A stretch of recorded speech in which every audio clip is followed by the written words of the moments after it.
Hi, I'm Annie Meehan with H3 TV, bringing hope, health, and happiness wherever I go. Every week, we do a talk show and we interview someone on their tips to how to stay personally and professionally hopeful, healthy, and happy.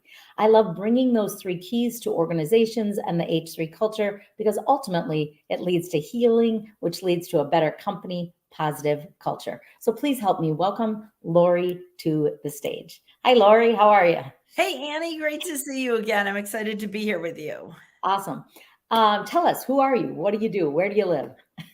My name's Lori Kleiman. I am lucky enough to spend my winters in Naples, Florida, and then I'm originally from Chicago and go back there over the summer. I do a lot of work with the human resources community, who in the last couple of years could not use more hope, health, and happiness as things have been crazy. And I specialize in working with them in both training and speaking at their conferences and conventions. And I love it. That's awesome, Lori. I love what you do, and you're right. It's such important work and such needed work. So I always want to start when I'm interviewing someone or talking about what's going on in your life. What do you do personally? What are 3 to 5 keys for you staying hopeful, healthy, and happy? What's something you do personally? One of the things that I've just recently started to do is allow myself to give myself permission to say no sometimes and really know what's important in making sure that I am doing what's important to me. So right now for me that's tennis, a lot of tennis that I play, and it's being with my daughter and really being able to say to people, no, I don't, I would love to be able to do that for you, but that day doesn't work. So that's probably one of the biggest things. Getting physically active is a new thing for me. And I play both tennis and golf and really enjoy it. And then I try to really connect with community, whether it's the community where I live, the community where I play tennis, volunteering, giving back, and staying active that way as well. Mm. I love that. A lot of it was about being active. It was about choice. And it was also about boundaries, which I feel like every week I have someone that says, you know what, are boundaries okay? Yes, and needed. And it's okay to take care of ourselves, to say no to some people. So we're really ultimately, when we say no, we're saying yes to ourselves. We're saying yes to what's more important. Even if something's good, is there something better? So such an important reminder. Thanks, Lori, for that. So when we think of hope, health, and happiness, do you think that comes to you by chance? Does it come by choice? Or is it based on circumstances? How do we get there? That's really a great question, Annie. I think in some ways it's both. I think we all absolutely control our own fate and we control what choices we make Okay. so that we can be hopeful and healthy and happy. At the same time, if we care about others and let others into our world, there are going to be outside forces that drive some of the issues around, for instance, happiness. You may have someone close to you, someone in your life. I know when my kids aren't happy, I'm not happy. And so sometimes it's thrust upon you, but then it's what you do with that and how you let it impact you and how you let those things control your everyday experiences. Yeah. So you're saying you can't control everything, which always is shocking to us, right? We think I we're know. in charge. But we can kind of control how we respond. And whether that's people being healthy or unhealthy or happy or unhappy, it might affect us initially. But if we reframe it and say, you know what, I'm going to look at this circumstance and make a choice how I'm going to respond. So I really like that. I think you're saying it can be hard, but it's possible to stay Right. healthy and happy, even in the challenging circumstances of our own lives and the people we love. Is that right? Yes, absolutely. Excellent. All right. So the next thing I like to think about is hope. What is the difference between being hopeful and being optimistic? Is there a difference? And how do you describe that difference? Boy, I love these questions. Um, well, yeah, I guess hopeful to me is a little bit more future oriented and Mm. a little bit more Yeah, where you're hoping to go, how you're hoping your life is going to look, down the road. Where to me, optimistic is that whole adage of glass half full or glass half empty. I know that I tend to be extremely optimistic. The other thing as I'm saying this is I think hopeful to me, I have less control over. Mm, So okay. I'm thinking about like a medical situation. Okay. If somebody wants to run a test, I would consider that I'm optimistic that it's going to come back fine. Yeah. Hopeful to me, I don't feel as sure, Okay. you know. So that's sort of how I would think of those two words differently. Yeah, I like that because I think optimism is your inner, it's your attitude. I'm going to be optimistic. If it's raining, I'm going to believe the sun is coming. If things Right. aren't turning out, I believe there's a better plan. I think that's it. But hopeful is about vision for the future. I always say, look back to look forward. How far have you come? That gives you that hope that things will turn out, even if they're hard, even if you sit in the valley for a bit. So I really like that. I think your answer and mine align so well. I love all the different people's answers that I get to talk to because people have different views. Okay, so the next question is a comparison too. So when we think of joy and happiness, are they the same or is there a difference? And if so, what's the difference between being joy filled and happy or joy and happiness?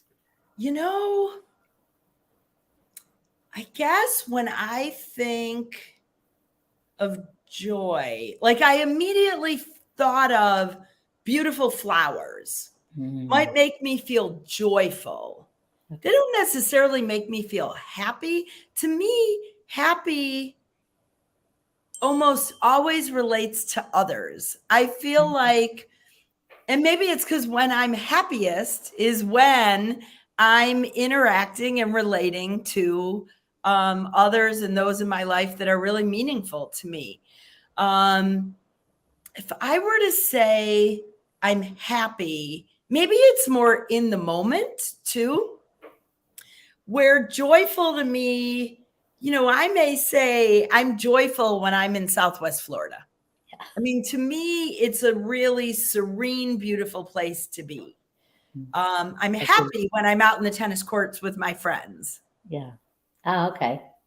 you Okay. know, but that's probably a very personal thing because it's all about my wanting to be with others. And really, that's my happiest place to be. Which is why you're in such a perfect role because not only do you like to be with others, you like to serve others, and people Yes. in HR need that, and so we know that. Um, because life is real, what are some of the things that slip into your life that steal that joy, that happiness, that hopefulness? And so it's two-part, what steals it, and what do you do to turn it around? Because it happens to all of us in Right. reality. There's moments, there's days. So what steals it for you personally, and what do you do to turn it around? Um, I think for me, it's funny because I have two things that immediately came to mind and two different ways probably I turn it around. One is when something happens that's outside of my control. So, as you know, a perfect example is that this spring, and we found out right after the first of the year that my husband had to go through some serious medical situation that luckily is all cleared up and great and things are moving forward. But it certainly stole some of my happiness, my joy, my ability to be and do what I wanted. And I think for me, the way I control those things is by going into organization mode. And because I couldn't control what was happening, Okay. at least I could control how we responded to it. And I could control when the appointments were and how the appointments. And so that's how I do that. The other thing that tends to steal my happiness, and it's not something I'm particularly proud of, but is other people's behavior and other people's behavior toward me. Okay. And I now like to call it sort of the seventh grade playground syndrome, where I let other people make me feel less than I am. I'm sorry. And I'm sort of really working on this year, learning to say not everyone has to like me, and Mhm. I don't have to like everyone, and how I react to their behavior is really, again, what I can control. And realizing that I only have room in my life for so many friends as it is. And so, if somebody doesn't make me feel the way I expect them to make me feel, then maybe we're just not a good fit. And it's okay to move on. Yeah. I love that with age comes wisdom. And I think that's a huge insight, is recognizing we don't need everybody in our life. That has been definitely the last 2 years, really being aware of who, and not that we remove everyone, but who fills me up and who just drains me or doesn't make me feel my best or challenges my confidence or my belief in myself. I know we have some listeners out there. So if you have questions or comments, feel free to throw them in the box and we will respond to those. And I love, Lori, that you give the title seventh grade. I think seventh grade for a lot of people is just that kind of awkward, and do I like me, and does anyone like me, and how do I like me? And I was getting a text from someone this morning who was saying, a man who was pretty hard on himself, and he was saying, so often I still go to bed feeling like I'm a failure, Oh, and was asking me, like, you have success in your life, how do you not struggle with that? And I said, well, for years I did, not only not thinking I was enough, but not thinking people like me enough. And I said, I have such freedom in my life right now. And I think it does begin with learning to like yourself and embrace your messy parts and saying, okay, I have different beliefs. I act different. I look different. I do things differently than a lot of people. So there are people that I fit really well with. But there's a lot of people that are just like, you are too much, or you're this, or right. and it used to really hurt my feelings. And now there's a freedom. I mean, I think you're amazing, Lori. And I do think Greg reminds me too, like, you don't have room to be friends with everybody. Like, your calendar's pretty full. So if a couple of people don't want to hang out with you, don't take it so personally. Let it go and move on to those people where you do align. And I think that's an important message for our listeners is, sometimes it doesn't work out. And sometimes things do steal our joy. So you get organized, which I love that. That's never one I go to. So I love people that have that ability. You get organized, and you also remind yourself, what can I control? It's okay to not have everyone love me. I like me. I'm doing good work. And I always feel like that's very powerful too. When something's stealing our joy or happiness, thinking about, what can I do to serve those who want to be served when something's hard? Because when you are doing the important work you're doing, and that's what I wanted to ask you next is, you work with a lot of different people, Lori, from different organizations in different ways. What area? I always think health kind of comes in 7 areas. We've got our financial health, our relationship health, our career health, our emotional, physical, spiritual, mental health. So what area do you love to work people? Like, when people want to come to you, Lori, what are some things that you help them with, and what area of health, or however you identify it, health or happiness or hopefulness, do you help people with the most? And what do you love? I think what I love and what I do the most is help empower and advocate for people in their professional lives.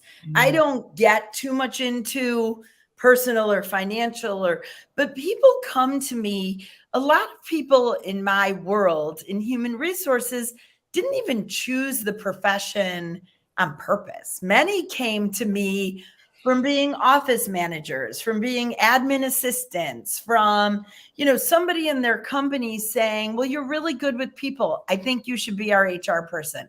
So I really try to empower my audience, my people, my community to take on that responsibility, to love it and live it. And if they don't, to get out of their own way, encourage people to get the education they need, and really be here to be that emotional support for them mm, when others, make them feel less than they might be.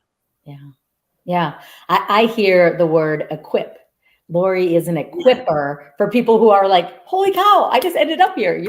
I heard a talk once and they were saying, just because you're good at recruiting doesn't mean you should be the HR manager. And Right. yet sometimes you just get in that position if you stay long enough.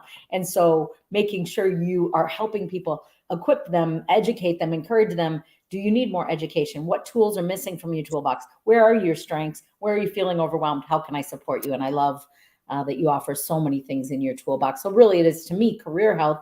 And you also said, which I think, again, very important for my listeners, I'm never encouraging people to quit their job.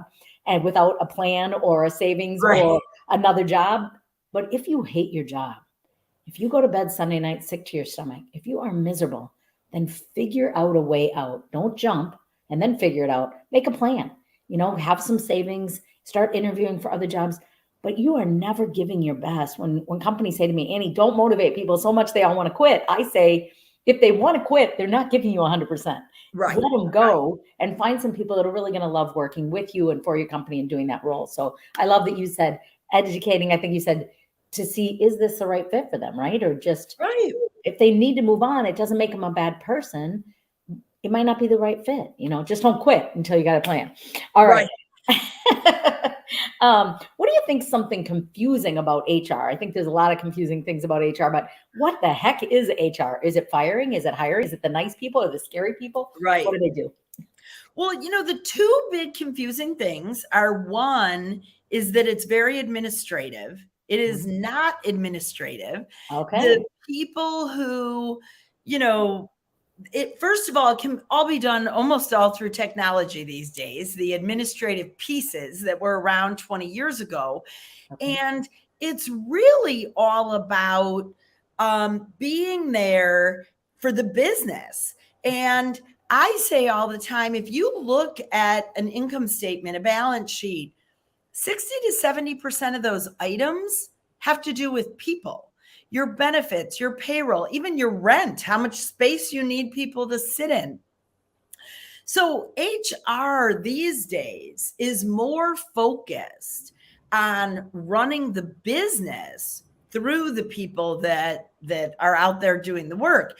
And the second most confusing thing is that HR is there to help people. I have people say to me all the time, I'm thinking of getting into HR because I really like helping people. And I say, well, then social work would be a very good career for you. I mean, really, HR should not be about helping people. Now, just like customer service is about helping people, Right. of course, we deliver our work through helping people. But sometimes we do fire people, as you said. Sometimes we have to tell people the hard truth that they need to fix certain behaviors if they're going to stay with us. So it's really about driving the business forward through the people that are there to do the everyday work. Okay. When you're speaking about HR, I'm curious for our listeners, is there an ideal formula, perfect formula? You have 5 employees, you need 1 person in HR. You have 10, you need, 2 people in HR. Is there a formula for that? And at what point do people need to outsource for HR? And what point do they keep it in-house? Do you have any thoughts on that? Right. So lots of questions in there, but that's easy. All I can answer. So there is a little bit of a formula. Right now, we use the idea of about 1 HR person for every 135 employees. Wow. Now, it's not 1 to 5. Okay. I had that. No, there'd be nothing for HR to do. Now, once upon a time, it was 1 to 100. Okay. But what has changed about that over the last 10 years or so is the technology. Okay. And so much not only is available for HR people to make the job easier, but also for the employees. I mean, people can now go into their payroll system, download their own pay stub. They can change their address. They can go into their benefit system and print a temporary ID card. So 1 HR person can handle more employees that way. Okay. So that's a little bit rule of thumb. I would say starting at about 15 to 20 employees, you need someone in the organization paying attention to this. Okay. And we typically find it's somebody either in accounting or an office manager type. Okay. And they're starting to watch the laws and those sorts of things that impact your business. Okay. So I would say between 20 and 60 employees, somebody can do it as just, I'm keeping an eye on it. And between that 60 and 130 employees, you really want somebody who's really focusing on it. Okay. one of the beautiful things about HR is that it is extremely female dominated. It is what it is. Okay. And if you are in that 60 to 80 size, you Okay. can find a lot of people that are interested in doing it part-time. Oh. And that can be a great solution for businesses that aren't quite big enough yet. Great tips. I think those are really helpful. And I know our listeners always appreciate learning that stuff, especially we have a lot of entrepreneurs that listen that are starting and growing their business. And they're saying, when do I need to bring in someone else? How long can I do this for? So, because I always think that health and happiness starts with being hopeful. One of the things I want to know, Lori, from my listeners always is, what are you hopeful personally about the future? And what are you hopeful about the HR community and the workforce? What are some things you have vision for? So I guess my big picture vision, and I just was talking to somebody yesterday of the Baha'i faith, and he uses all the time the word unity. Boy, would I love to see us become more respectful of other people's differences, more united, not in the same ideas, but accepting each other and not so angry. That is my hope for the future of this country.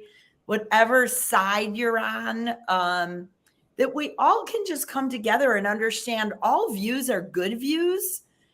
And whether you align with them or not, we can respect and talk. You and I talk about a lot of different views that we have, but I'm interested to learn more about how you think about things.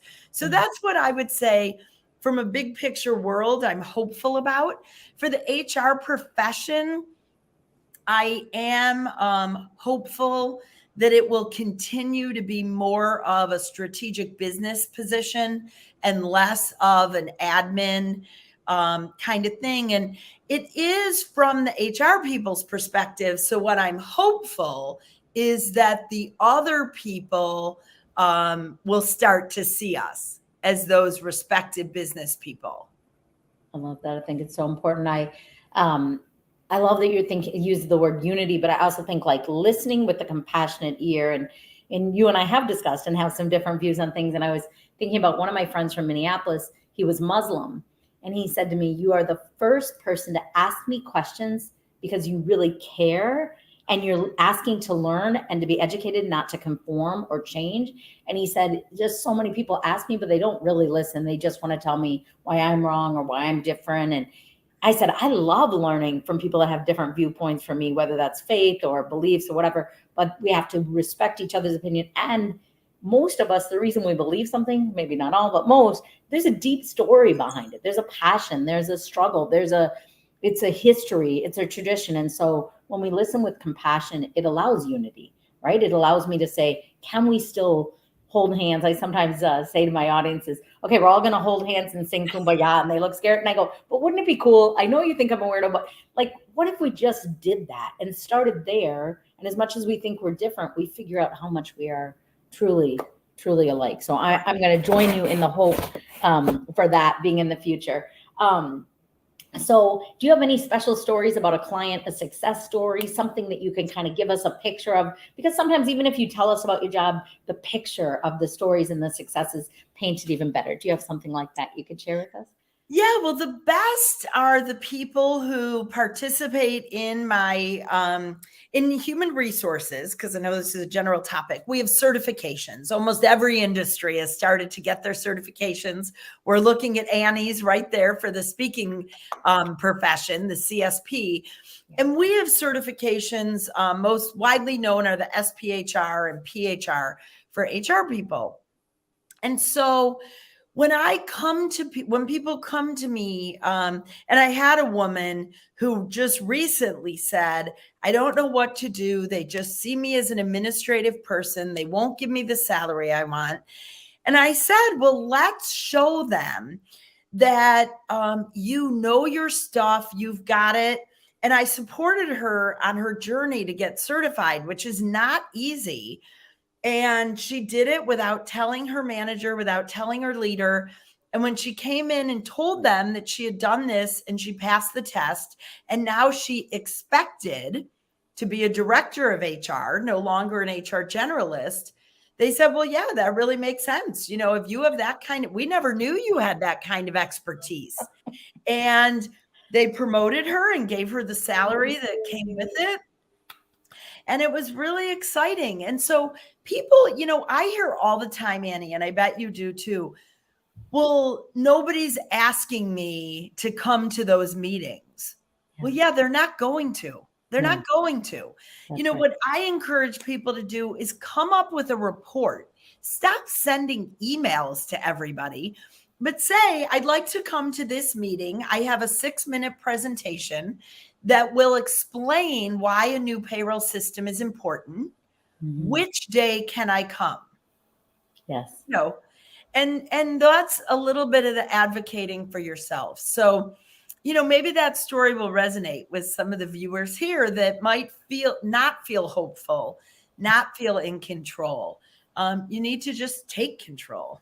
That's right. And feel stuck and undervalued. It sounds like that woman really felt stuck and undervalued. And yet for some people, it is the proof, and that's all that matters. And if you don't have that, you don't have it. But when she took it upon herself with your support and got what she needed, she could go back and say, hey, listen, here's what I have, rather than I think something recently I was saying, I was watching and they were like, I want to raise. I'm like, why do you want to raise? Well, I'm going to have more kids, or it was some goofy movie. And they're like, yeah, okay, that's not, tell us what you're doing here that you deserve a raise. Show us. But if you don't ask, we're not going to give it to you. And if you don't tell us why, and then be able to have substantially proof of why, then we can't give it to you. So Lori, so great being with you today. I know people are going to love you, what you do, and love getting to know you better. So what's the best way for them to connect with you if they would like to connect with you? Probably the easiest, quick way is, of course, on LinkedIn. Okay. I just realized I didn't put my last name. So down below the recording of this, I'll go ahead and give you my email, a link to my LinkedIn, our website, some other ways that we can all stay connected. Absolutely. I would love to. That would be fabulous. Yeah, if you'll add that to the comments on LinkedIn, Facebook, and YouTube, then when people want to reach out, it makes it a lot easier to just click a link, or for me, remember how to spell people's last names. So, well, thanks so much for being here. Do you have any last minute tips on hope, health, happiness, or HR that you want to share with us? And Lori and I will be together in August speaking at the HR Council in Orlando. Is that correct? Yes, at the state conference for HR people. So anybody who's going to be around, come. Annie's doing a workshop. It should be fabulous. And it's always an amazing conference. So it should be great. Yeah, we'd love to see you there. I'm going to do a 3-hour pre-conference on how to be the exception. And then the next day, an hour on exceptional leading, I believe. So we look forward to seeing you. Lori's part of that. But if you're in Florida or even around the area, this sounds like an amazing conference. The dates are August 28th to 31st. Is that right? It's the very last week in August. Yeah. And we get about 2,000 people. Awesome. And we can share a link to that in the comments below as well. We'll find that link for you. But thanks for listening. And we will see you next week on H3 TV, where we shall share hope, health, and happiness. Take care of you. Bye.